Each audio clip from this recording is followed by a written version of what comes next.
আল্লাহকে জিজ্ঞেস করে, আল্লাহ আপনার বান্দার রমজানের এই নেকিটা 70 লিখতাম নি।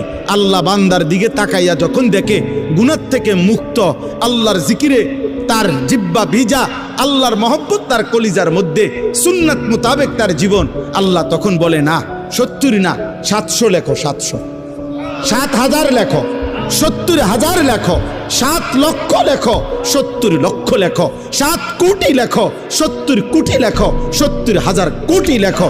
এক সেজদা, এক সেজদা, একবার সুবহানাল্লাহ বললে আল্লাহ বলে লেখো 70,000 কোটি সুবহানাল্লাহ লেখো। কোন কোন বেলায় আল্লাহ মহব্বতের জোশে, আল্লাহ তার মায়ায়, আল্লাহ বলে ফেরেশতা তুমি লিখো না, আকতুবু, আমি আল্লাহ নিজেই লিখবো। এই নেকি তুমি দিয়া পারতা না, আমি দেবো আমার বান্দার নেকি। বলেন বাপ, বলেন। আহাজ মুসলমানের সন্তান, যদি তোমরা বুঝতা যে তোমাদের মালিক তোমাদের প্রতি কি পরিমাণ খেয়াল করেছে।